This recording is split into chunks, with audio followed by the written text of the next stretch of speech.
సరే చూసుకుంటే ఇక్కడ డిప్యూటీ సీఎం గానీ, సీఎం గానీ అందరూ కూడా కాంగ్రెస్ పార్టీ.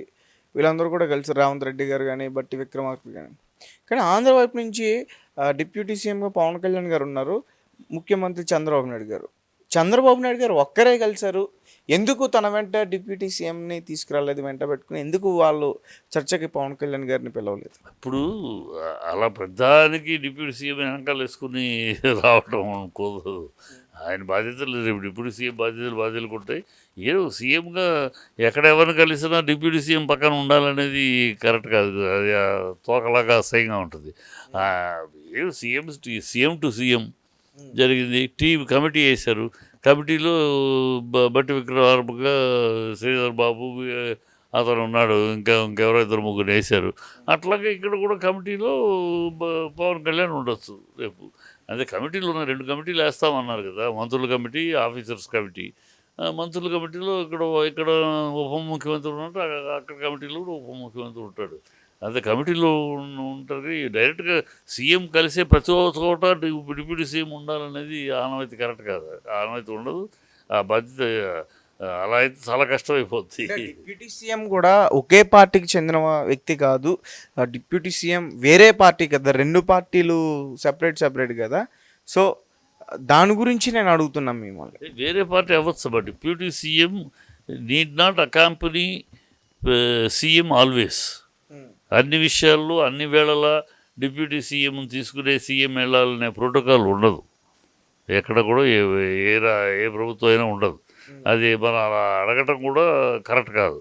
డిప్యూటీ సీఎం బాధ్యతలు అతనికి అప్పచెప్పి అవసరమైనప్పుడు డిప్యూటీ సీఎం ఎంటర్ అవుతారు. అంతే తప్పితే ప్రధానికి ఈయన కిందకి వెళ్ళినా పైకి వెళ్ళినా అన్ని చోట్ల డిప్యూటీ సీఎం సకలో ఉండాలంటే అది పళ్ళు జాగవట్లేదు. అలా కుదరదు. అది కాన్స్టిట్యూషనల్గా బైండింగ్ కాదు, విధానంగా కూడా బాగోదు. ప్రజల ముందు చీప్గా ఉంటుంది. కనుక అది కాదు. ఆయనకి డిప్యూటీ సీఎం ఇప్పుడు డిప్యూటీ సీఎంకి ముందున్న బాధ్యత చంద్రబాబుకి ఎట్లా ముందున్న బాధ్యత స్పెషల్ స్టేటస్ తీసుకురావాల్సిన బాధ్యత ఎలా ఉందో ఆయన తలమునకలు అవుతున్నాడు. అందుకని మోయలేని భారం అని కూడా అంటున్నాడు. మోయలేని భారం ఫైనాన్స్ కాదు ఇది. ఇప్పుడు స్పెషల్ స్టేటస్ తీసుకురావాలంటే కాంగ్రెస్ తోటి చేతులు కలపాలి. కాంగ్రెస్ ఇస్తానంటుంది. ఇస్తానన్న కాంగ్రెస్ని చేతులు కలపకుండా మీరు స్పెషల్ స్టేటస్లో తీసుకోకుండా ఎలా ఉంటారని ప్రజలు అడుగుతారు.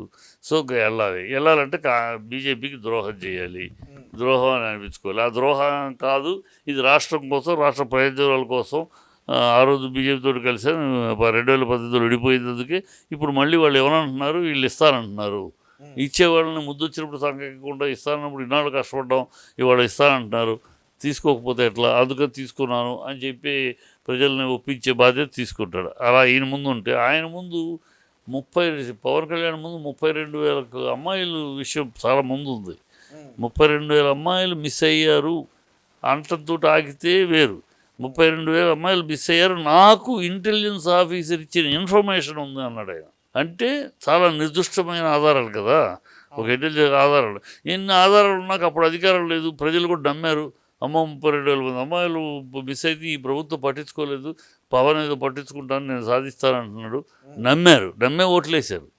ఇప్పుడు ఆ నమ్మిన ప్రజలకి మరి పవన్ కళ్యాణ్ చెప్పింది అబద్ధం కాదు, రాజకీయాల కోసం ఏదో సులువాగుడు ఆగాడు కాదు, నిజం నీతి నిజాయితీ గల నాయకుడు పవన్ కళ్యాణ్ నిజంగా మాట్లాడాడు. ఆ నిజం కోసం ఇప్పుడు చర్యలు తీసుకుంటున్నాడు. ఆ 32,000 అమ్మాయిలని తీసుకొచ్చి తల్లిదండ్రులకు అప్పచెప్పి వాళ్ళ కడుపు కోతని మాన్పించి వాళ్ళ కంట తడి తుడిపించి మహత్కార్యానికి నాంది పలకాలి కదా. ఇప్పుడు అది ఆయన ముందున్న బాధ్యత. అది చేయకపోతే ప్రజలు అంటే ఇంత ఏదో నీతి అంటాడు ఈయన. ఇన్ని అబద్ధాలు ఆడాడు ఎన్నికల ముందు. ఓట్ల కోసం మమ్మల్ని మభ్యపెట్టడానికి 32,000 అమ్మాయిలు మిస్ అయిపోయారు, దానికి వాలంటీర్లే కారకులు, వాళ్ళు డేటాని ఎవరికో సప్లై చేసి రకరకాలు చెప్పాడు ఆయన. ఇవన్నీ ఎక్కడికి అంటే నాకు ఒక ఇంటెలిజెన్స్ ఆఫీసర్ అన్నాడు. ఇప్పుడు అధికారంలో ఉన్నాడు కదా, మరి ఇంటెలిజెన్స్ ఆఫీసర్ ఎవరు ఆ పేరుతో చెప్పలేదు. ఎవరో ఆ పేరు చెప్పాడు, ఇన్ఫర్మేషన్ ఆయన ఇచ్చాడని చెప్పాడు, దాని మీదే మాట్లాడుతున్నాను అన్నాడు. మరి ఆ ఇన్ఫర్మేషన్ ఇప్పుడు పట్టుకుని పూర్తిగా ఆధారాలు తీసుకుని ఎవరు దొంగ ఎవరు అరెస్ట్ చేసి ఆ అమ్మాయిలు కాపాడాల్సిన బాధ్యత ఉంది కదా, అది చెయ్యాలి. ఇప్పుడు అసలు ముందున్న బాధ్యత అది ముందు చేయాలి. ఉన్నాయి సమరాలు, చించాం పొడిచాం అనుకుంటారు అయిపోయినాయి. ఇంకా జగన్ జపము, ఈ ఉభయ రాష్ట్రాల్లో ఉన్న దరిద్రం ఏంటంటే అయిపోయింది, ఎన్నికలు అయిపోయింది, ప్రజలు తిరిపిచ్చేశారు, మీరు గెలిచేశారు, మీరు అధికారంలో ఉన్నారు, వాళ్ళు ఓడిపోయారు, అయిపోయింది. అయిపోయినాక ఇక మీ పాలన, మీ ముందున్న ముఖ్యాంశాలేంటి, మీ ముందున్న మీరు సాధించవలసిన వాటి మీద దృష్టి పెట్టాలి. అది పెట్టకుండా ఇంకా జగన్ జపం ఇక్కడ, అక్కడ తెలంగాణలో కేసీఆర్ తిట్టుడు కార్యక్రమం, ఎప్పుడు ఇవన్నీ కూడా ఏ సంబంధం ఉన్నా లేకపోయినాయి, కేసీఆర్లు తిట్టుతూ ఉండటమే పరిపాలన. మీ పరిపాలన అందుకు గెలిపించారు ప్రజలు. అపోజిషన్ ఓడిపోయిన వాళ్ళని తిడుతూ గెలిపించారు కదా, అయిపోయింది కదా. మీ పాలన చేయండి, ప్రజలు మెప్పు పొందండి, ప్రజల ముందు మీరు ఇచ్చిన వాగ్దానాలు నెరవేర్చండి. అవి చేయకుండా ఇక్కడ ప్రభుత్వం అక్కడ ప్రభుత్వం ఇంకా అపోజిషన్ పార్టీ, ఓడిపోయిన పార్టీ నాయకులను తిడుతూ కార్యక్రమం చేస్తున్నారు. ఈ ఈ దరిద్రం మానేయాలి. ఇంకా జగన్ జపం మానేయాలి ఆంధ్రాలో. ఇక్కడికి కేసీఆర్ తిట్టుడు కార్యక్రమం మానేయాలి. మానేసి మీ పాలన మీద మీరు ఇచ్చిన వాగ్దానాలు, అక్కడ సూపర్ 6 అన్నారు, స్పెషల్ స్టేటస్ అన్నారు, వైజాగ్ స్టీల్ ప్లాంటు, అనేక సమస్యలు ఉన్నాయి, అవి తీర్చేయండి. అలాగే ఇక్కడ మీరు 6 హామీలు ఇచ్చారు. హామీలు ఇదిగో ఒక్కొక్కటి టైం డిసెంబర్ 9వ నాడే అన్నీ ఇచ్చేస్తాం, బ్యాంకు కట్టక్కర్లేదు, మాఫీ చేసేస్తామన్నారు. మళ్ళీ తర్వాత ఇప్పుడు 15 ఆగస్టు అన్నారు. మీరు చెప్పి నెరవేర్చే కార్యక్రమంలో ఉండాలి. ఇంకా ఎన్నికల్లో కనుక తిడుతూ ఉన్న కార్యక్రమం ఇంకా తిడుతుంటే ప్రజలు అసహించుకుంటున్నారు.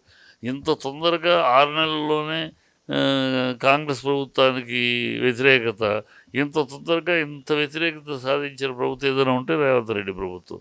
ఎందుకంటే రేవంత్ రెడ్డి వల్ల ప్రజలు ఏమైందో అసలు సీఎం అని చెప్పుకోవడానికి సిగ్గుపడుతున్నారు. మా రాష్ట్ర సీఎం రేవంత్ రెడ్డి చెప్పుకోవడానికి సిగ్గుపడుతున్నారు. ఎందుకంటే ఆయన భాష, ఆయన తీరు, ఆయన చర్యలు, ఆయన మాట, ఏది అన్నీ ఇంకా ఒక రౌడీ భాషగాను, ఒక వీధి రౌడీ మాటలు కాదు తప్పితే ఒక సీఎం హోదాలో ఒక గౌరవంగా, ఒక సంస్కారవంతంగా మాట్లాడటం ఇంకా అలవర్చుకోలేదు. అందుకని ప్రజలు అయిపోయింది ఇచ్చారు, ఆ సంగతులు చూడకుండా డ్రామాలు చేస్తున్నారు, టైం పాస్ చేస్తున్నారు. ఒక్కొక్క దానికి ఒక 36 కండిషన్లు పెడుతున్నారు. అప్పుడు ఇస్తామన్నప్పుడు కండిషన్లు లేవు, ఇప్పుడు ఇచ్చేటప్పుడు కండిషన్లు, మీకు గ్యాస్ కావాలంటే స్కూటర్ ఉండకూడదు, బైక్ ఉండకూడదు, రకరకాలు పెడుతున్నారు. ఇవన్నీ డ్రామాలు ప్రజలకు అర్థమైపోతుంది. అందుకని 6 నెలల్లోనే వాళ్ళకి పరువు, కాంగ్రెస్ అంటే ఈ అనవసర తప్పు చేసామని ప్రజలు ఫీల్ అయిపోతున్నారు. అక్కడ అదే అవుతుంది. ఇంకా ఇలాగే ఉంటే మేము గెలిపించింది ఏదో నువ్వేదో ఇప్పుడేమో మాట మారుస్తాడు ఆయన. బస్సు పునరాలోచించాలంటాడు, బస్సు ఫ్రీ బస్సు, సంక్షేమ పథకాలు పునరాలోచించాలి, బడ్జెట్ మోయలేని భారం ఉంది, ఇవన్నీ ముందు తెలియదు. ఇప్పుడు ఈ డ్రామాలు ఏది ఇక్కడ కూడా ఇలాగే కొన్నాళ్ళు అయితే ఒక 6 నెలల్లో వీళ్ళకి పరుగు పోద్ది. ఒట్టి మాటలే తప్పితే వీళ్ళు చేతలు కాదు. గతంలో అదే చేశాడు చంద్రబాబు, అయినా నమ్మారు. ఈసారి కూడా చేస్తే అతి త్వరలోనే ప్రజలు రివోల్ట్ అవుతుంది. ఆ రివోల్ట్ వచ్చే టైంకి ఇలాంటి డ్రామా ఏదో చేస్తాడు, స్పెషల్ స్టేటస్ అని. ఇవన్నీ ప్రజలు ఎక్స్పెక్ట్ చేస్తున్నది చూద్దాం. సార్ అంటే నేను చూశాను, మీరు పవన్ కళ్యాణ్ గారికి అలాగే చంద్రబాబు నాయుడు గారికి గుడి కట్టించబోతున్నారని విన్నా. ఎస్, స్థలం కూడా చూస్తున్నాను. అమరావతిలో బ్రహ్మాండంగా కడతాను గుడి. ఎందుకంటే అమరావతిలో కడుతున్నారా సార్? అమరావతిలో, ఎందుకంటే ఆయన చంద్రబాబు రాజధాని అంటున్నారు కదా, అదే అక్కడ ఆయన దాని మీద సీరియస్ దృష్టి పెట్టాడు కనుక అక్కడే చిరస్థాయిగా వాళ్ళిద్దరికీ గుళ్ళు కట్టుద్దామని. ఎందుకంటే ఊరినే కాదు, ఏదో వెటకారంగా అన్నమాట, వ్యంగ్యంగా అన్నమాట కాదు. వాళ్ళు స్పెషల్ స్టేటస్ సాధిస్తే చంద్రబాబు చరిత్రలో మిగిలిపోతాడు. ఆంధ్ర రాష్ట్రానికి ఉజ్వల భవిష్యత్తును కలిగించే ఒక స్పెషల్ స్టేటస్ని ఆంధ్రదేశం పుట్టినకాడు నుంచి, ఆంధ్ర రాష్ట్రం పుట్టినకాడు నుంచి ఈ 10 ఏళ్ళుగా స్పెషల్ స్టేటస్ అనేది ఒక పెద్ద అందరి ద్రాక్షపొట్టుగా ఉండిపోయింది. ఇవాళ అవకాశం ఉంది, అది సాధించేస్తే అది ఆంధ్ర రాష్ట్ర భవిష్యత్తుకి, ఉజ్వల భవిష్యత్తుకి, ఫ్యూచర్కి బ్రహ్మాండంగా ఉంటుంది. కనుక అలాంటి సాధించిన ఆయన చరిత్రకారుడు అవుతాడు. అలాంటి ఆయన గుడి కట్టడంలో తప్పే ఉంది. అలాగే పవన్ కళ్యాణ్ 32,000 అమ్మాయిల్ని. మీరు ఒక్కరేనా లేకపోతే మీ అన్న టీం అట్లా? నేనే స్వయంగా సొంతంగా డబ్బులతో. ఎందుకంటే ఇప్పుడు పవన్ కళ్యాణ్ 32,000 మంది అమ్మాయిల్ని కాపాడాడు, అది మహత్కార్యం. ఆ 32,000 ఆడపిల్లల జీవితాలు బాగు చేస్తే ఇంకా అంతకన్నా ఏం కావాలి? ఇంకా ఆయన గుడి కట్టడానికి తప్పే ఉంది. అందుకని వీళ్ళిద్దరూ సాధిస్తారు, సాధించాలి, సాధిస్తారని నమ్మకం. అందుకని స్థలం చూస్తున్నా. ఈ 2 సాధిస్తారు వీళ్ళు. అవకాశం ఉంది కనుక. ఈ అవకాశం ఉండి కూడా సాధించకపోతే ఇహ ప్రజలే కొడతారనుకో. కానీ సాధిస్తారు, సాధించగలరు, సాధించే అవకాశం బాగుంది. రాజకీయంగా వాడు సాధించగలిగిన అవకాశాలు ఉన్నాయి వీళ్ళకి. ఇంత అవకాశం ఉండి కూడా చేయకపోతే ఇంకెందుకు? కనుక చేస్తారు. 40 ఏళ్ళ అనుభవం ఈయన, ఆవేశంతో ఊగిపోతున్న పవన్ కళ్యాణ్, వీళ్ళిద్దరూ ఈ 2 సాధిస్తారు. సాధించినప్పుడు ఆ మహత్కార్యం సాధించిన పవన్ కళ్యాణ్కి ఆంధ్ర ఉజ్వల భవిష్యత్తు మూలమయ్యే స్పెషల్గా తీసుకొచ్చి చంద్రబాబుకి గుడి కడతాను. అదే చెప్పి అందుకని గుడి కడుతున్నాను. కడతాను, ఖచ్చితంగా బ్రహ్మాండంగా కడతాను. వాళ్ళతో ఓపెనింగ్లు చేయిస్తాను. Okay sir. అయితే మీరేమో ఇక్కడ గుడి కడతా అంటున్నారు, కానీ మీకు పవన్ కళ్యాణ్ గారి దగ్గర నుంచి రిపీట్. అయితే మీకు పవన్ కళ్యాణ్ గారు ఫ్యాన్స్ దగ్గర నుంచి బెదిరింపు కాల్స్ వస్తున్నాయని విన్నాను నేను. వస్తున్నాయి. వాళ్ళు పవన్ కళ్యాణ్ ఫ్యాన్స్ దగ్గర ఉన్న ఇదే అంతే. ఇప్పుడు మిగతా ఫ్యాన్స్ నేను అలనాటి నుంచి రామారావు గారి సినిమాలు పనిచేసినప్పుడు కానీ, మా నాన్నగారు రామారావు గారి సినిమాలు రాసినప్పుడు కానీ, తర్వాత కృష్ణ గారి సినిమాలు రాసినప్పుడు కానీ, కృష్ణ గారి సినిమాలు పనిచేసినప్పుడు కానీ, అలాగా ఆ రోజుల నుంచి రామారావు గారు, నాగేశ్వరరావు, కృష్ణ గారు, నాగేశ్వరరావు, శోభన్, వీళ్ళ ఫ్యాన్స్ వీళ్ళందరితోటి ఇంటరాక్ట్ అవ్వడం. చిరంజీవి ఫ్యాన్స్ కూడా, బాలకృష్ణ అందరూ ఇంటరాక్ట్. వీళ్ళందరూ ఈ ఫ్యాన్స్ అందరూ ఒక టైపు. వీళ్ళు వాళ్ళ హీరోని అభిమానిస్తారు, వాళ్ళ హీరో చెప్పే కార్యక్రమాలు చేస్తారు. మరొక బూతులు తిట్టడము, కోపం వచ్చినా, ఒక విరోధాలు వచ్చినా కూడా బూతులు తిట్టాలు, ఈ ఫోన్లు చేసి అంటాలు చేయరు. మరి ఈ పవన్ కళ్యాణ్ ఫ్యాన్సే అంత రౌడీతనాలు, ఫోన్లు చేయటాలు, బూతులు తిట్టాలు, ఇంట్లో వాళ్ళని తిట్టాలు ఏవి చేస్తూ ఉంటారు. అది వాళ్ళ చిల్లర బుద్ధిని బయటికి చెప్తుంది, కానీ ఫ్యాన్స్ అనే విలువలు తగ్గిస్తుంది. అది పవన్ కళ్యాణ్ ఫ్యాన్స్కి అది ఏంటంటే అలవాటు చేశాడు నాగబాబు. వాళ్ళని రెచ్చగొట్టడం ఆయనే హ్యాండిల్ చేస్తూ ఉంటాడు. వాళ్ళని రెచ్చగొట్టడం, వాళ్ళని మాట్లాడమంటాం, మీరు సమాధానం చెప్పండి అంటాం, దాంతో వాళ్ళు రెచ్చిపోతారు. అది సాధారణంగా అంటే ఈ మిగతా గతంలో హీరోలన్నీ ఎన్ని గొడవలు వచ్చినా కూడా ఫ్యాన్స్కి వీళ్ళు సలహా ఇచ్చారు. మీరు మీ అభిమానం మీకు అభిమానం ఉంచుకోండి, అంతే తప్పితే ఇతరుల మీద రాళ్ళు రువ్వటం, ఇతరుల మీద చేయటం వద్దు అని ఈ హీరోలు చెప్పేవారు. అందుకని ఆ హీరోలు ఫ్యాన్స్ క్రమశిక్షణలో ఉండేవారు. ఒకనొక సందర్భంలో రిపీట్ అంటే ఒకనొక సందర్భంలో రాజశేఖర్ మీద చిరంజీవి గారి ఫ్యాన్స్ దాడి చేసినప్పుడు స్వయంగా చిరంజీవి గారే వచ్చి దాన్ని కంట్రోల్ చేయడం మనం చూసాం. ఇప్పుడు చిరంజీవి గారు వీరమ్మ, చిరంజీవి గారు హ్యాండిల్ చేయట్లా ఫ్యాన్స్ని హ్యాండిల్ చేసేది నాగబాబు. నాగబాబే విచక్షణ చూపించాలి ఫ్యాన్స్కి. ఎందుకంటే ఫ్యాన్స్కి నాగబాబు గురువు. చిరంజీవి చెప్పినా కూడా కాదు, నాగబాబు చెబితే ఎగపడిపోతారు, నాగబాబు చెబితే కూర్చుంటారు. అది ఆ లెవెల్లో ఆయన హ్యాండిల్ చేస్తూ ఉన్నాడు ఇన్ని సంవత్సరాలుగా. కనుక నాగబాబు కొంచెం ఆలోచించాలి. ఇలాగ మనం ఫోన్లు చేసి బూతులు తిట్టం కాదు. వాళ్ళ అభిప్రాయాలు ఇష్టం ఉన్న వాళ్ళు అభిప్రాయాలు చెప్తారు. రాజకీయ ప్రత్యర్థులు అన్నాక రాజకీయ విమర్శలు ఉంటాయి.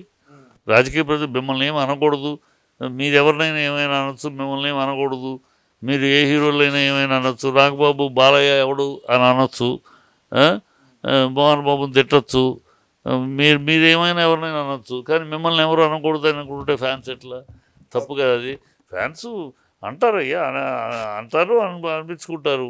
రాజకీయాల్లో ఉన్నాక రాజకీయ ప్రత్యర్థులు రాజకీయంగా విమర్శలు చేయక ఏం చేస్తారు? మిమ్మల్ని పొగిడితే మీకు దేవుడు అవ్వచ్చు, మీకు ఈ ఫ్యాన్స్కి పవన్ కళ్యాణ్ దేవుడు అవ్వచ్చు, ఇంకోటి అవ్వచ్చు. మాకు దేవుడు కాదు, గురువు కాదు కదా. మాకు హీఈస్ రాజకీయ ప్రత్యర్థి అంతే. రాజకీయ ప్రత్యర్థిగానే చూస్తాం రాజకీయాల్లో. సినిమాలో ఉన్నప్పుడు సినిమాలో leading hero, that is different. అక్కడ లీడింగ్ హీరో కనుక అక్కడ ఆయన మాట తూ అంటే తూ, తా అంటే తా అని ప్రొడ్యూసర్లు ఫాలో చేస్తారు కనుక ఇక్కడ ఫాలో చేయమంటే ఎట్లా? రాజకీయాలు వేరు, సినిమాలు. రాజకీయాలు వచ్చినప్పుడు రాజకీయ ప్రత్యర్థి మా గురువులు కాదు, ఏం కాదు. రాజకీయ ప్రత్యర్థి అరే మోడీ గారిని ఎన్ని మాట్లాడట్లా? మోడీ గారిని అంటకన్నా ఎక్కువ మోడీ గారు ఎన్ని అన్నారు? కాంగ్రెస్ వాళ్ళు దొంగ అన్నారు, ముసలిన్ అన్నారు, హిట్లర్ అన్నారు, రక్త పిపాసి రకరకాలు మాట్లాడారు. రాజకీయాలు మరి మోడీ గారు భరించరా? ఓకే. రాజకీయాలు నాకు అలాగే ఉంటాయి. అందుకని మీదపడి ఇళ్ళ మీదపడి కొట్టాలు తిట్టాలు బూతులు మాట్లాడడం నాకెవడో చేస్తాడు ఇద్దరు నేను కౌంటర్ నేనే ఊరుకోను అనుకో. నేను చూసి సైలెంట్గా వాళ్ళు నేను కౌంటర్ నేను బాగా వాళ్ళ బూతులు తిడితే బూతులు మంచిగా మాట్లాడితే మంచిగా ఆ, నేను కౌంటర్ ఇస్తాను. కానీ అసలు ఆ, పద్ధతి కాదు. ఫ్యాన్స్ అంటే ఫ్యాన్స్గా ఉండండి. మీరు ప్రేమించుకోండి, నెత్తిని పెట్టుకోండి, కాళ్ళు పిసకండి, ఒళ్ళు పిసకండి, ఏవైనా పిసుక్కోండి. మీరు పిసుకోండి. మమ్మల్ని కూడా పిసకమంటే ఎట్లా? మమ్మల్ని పిసకమంటే మీరు ఫ్యాన్స్ కనుక మమ్మల్ని పిసకమంటే ఎట్లా? అర్థం ఉండాలిగా, సెన్స్ ఉండాలి కదా, ఓ విశేషం ఉండాలి, విజ్ఞానం ఉండాలి, బుద్ధి జ్ఞానం ఉండాలి. అవన్నీ మిగతా ఫ్యాన్స్లో ఈ గొడవ చూడం ఎప్పుడు. మిగతా ఎవరు ఏ hero fans, Mahesh Babu hero, ఏ హీరో ఫ్యాన్స్లో ఈ ఫ్యాన్ ఆ, ఈ వీళ్ళలోనే ఈ వీళ్ళ మీద పడి కొట్టాలు, బూతులు మాట్లాడాలు, అసహ్యగా మాట్లాడాలు. మనం బూతులు తిట్టినా సేకరి ఇక వాళ్ళ నోట్లో పడి మనమాట. అందుకని ఫోన్లు కట్ చేస్తాను. మరి ఇదివరకు కొన్నిసార్లు తిడితే బుద్ధి ఉంటే రారా నేరుగా వచ్చి మాట్లాడరా, ఎవడో నువ్వు సన్నాసి గన్నాయిగడు ఎవడో ఫోన్లో కదా నేరుగా తిట్టేవాడిని. ఇప్పుడు అసలు దరిద్రం కట్ చేస్తారు ఎందుకు ఇది అని. Okay sir, thank you so much.